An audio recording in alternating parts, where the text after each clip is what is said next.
Hello, everybody. Thank you. We have a very special episode of The Today Show, with me, Nick Mooney. We're going to be talking about the Harlem Renaissance. This was a great time for black music, literature, and poetry. This took place from after World War I, from 1917 to 1935. It was mostly overshadowed by the Great Depression, but that didn't stop the party. Hotspots to be were the Cotton Club nightclub, where everyone was on Friday and Saturday nights. The Savoy Ballroom, where dance venues were plentiful. Everyone was watching, and it was never unentertaining. The Apollo Theater offered many musical up-and-coming stars on their amateur night. Many musical icons in the industry today have started their career somewhere along the line at the Apollo Theater. The music back then was jazz and blues, but that didn't stop classical and symphonic music from drastically changing during this era. This was a time of smoking cigarettes and wearing short dresses. Drastic innovation and change for the country was growing apparent every day. Today, we'll have an insight on this period of time from a celebrity of the time, Countee Cullen. We'll cover all aspects of his life, along with learning about maybe some of the trends and fashions of this Harlem Renaissance era. Please welcome Countee Cullen. Hello, everyone. Oh my. Nice to meet you. Nice to meet you. So, you're here. Yes. Everyone is dying to hear a poem, because we know that you're a very famous poet and very skilled. Could you please maybe recite one for the crowd, just one time for the Let's see if I have this one memorized. I'm gonna recite Brown Girl Dead. With two white roses on her breasts, white candles at her feet, dark Madonna of the grave she rests, Lord Death has found her sweet. Her mother pawned her wedding ring to lay her out in white. She'd be so proud she'd dance and sing to see herself tonight. Beautiful. Yeah. So Countee, can you tell us a little about yourself? You know, some of your struggles, your childhood, maybe some of your poetry? Oh, where should I start? How about your conflicts? You know, major struggles you had to deal with in your life? Well, the most difficult thing I had to deal with as a child was the death of both of my parents. And later my grandmother took me in, but she died in my teenage years. That must have been really tough on you. How did you cope with losing such important people in your life? Mostly with poetry, Nick. That's how artists usually deal with hardships in their life, right? You know, with stuff they're good at. Yes, of course. Any other major conflicts? Yeah. Recently, actually, I got married to a wonderful woman. But I believed that she would be, the one, the love of my life. But the marriage turned sour a lot earlier than I expected it to, and I was completely devastated. Her name?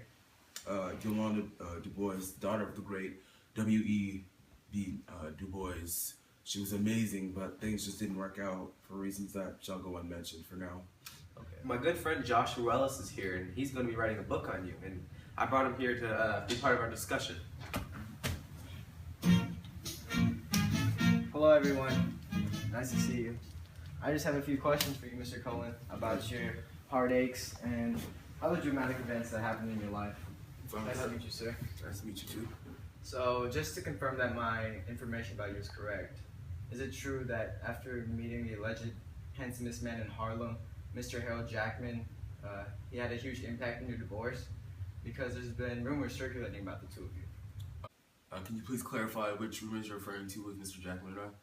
Well, Mr. Jackman is a well-known homosexual. He's a prominent member of that community, and therefore your sexual preference is now in question.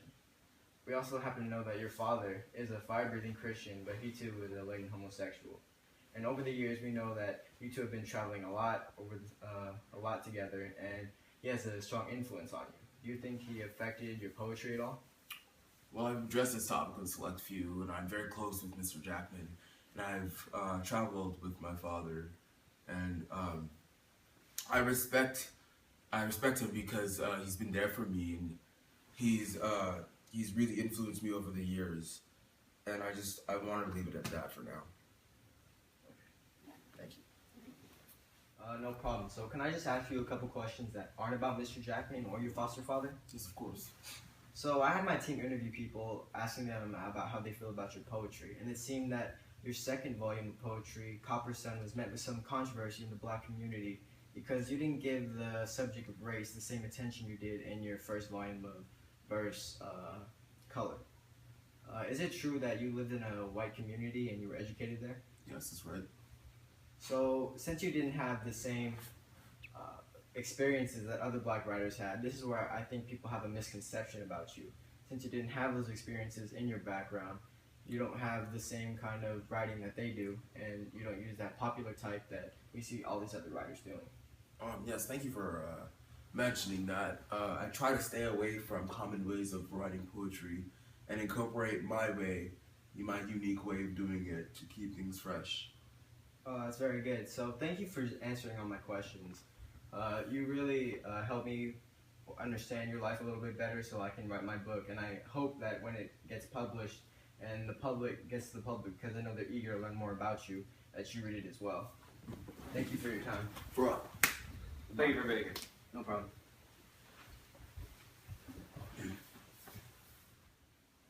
I have another good friend here, Bryce Legang. He's an expert on your childhood, and I was hoping maybe he could help clarify a few things and maybe bring up some new topics.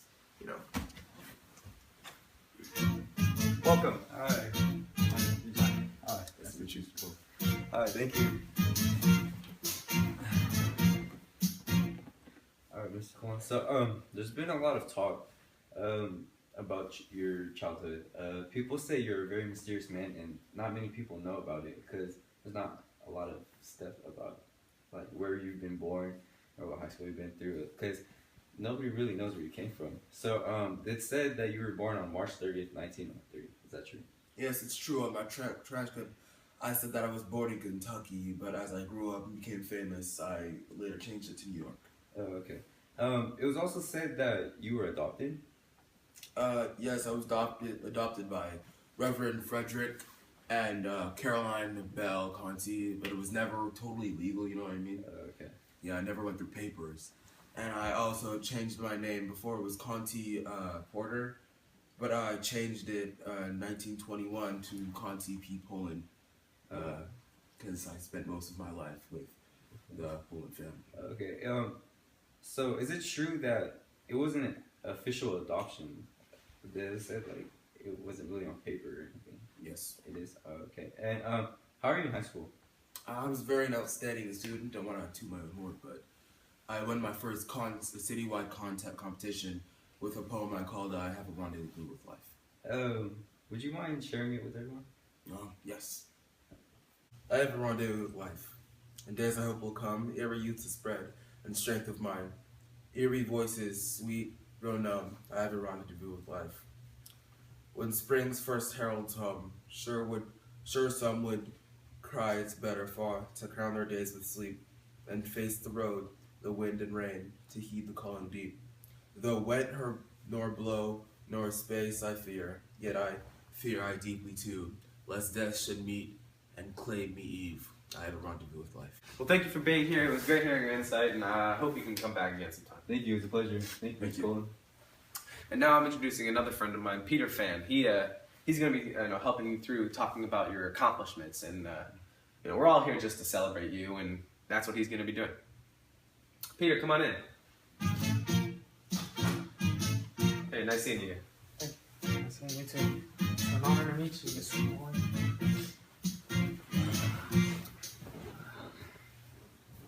So, it's an honor to meet you. What impact do you think you had on people's lives? Well, it started in the 1920s. I too as well had many blacks believe in equality in races. Equality between races, forgive me. Is it true that you were the most popular poet at the time? Yeah, you could say that maybe. What was your key in success? Well, I started off, I wrote about racial problems, which is obviously a big topic at the time, and blacks needed to realize that we had power and we need to agree on way to get. So what made you different from other Harlem writers?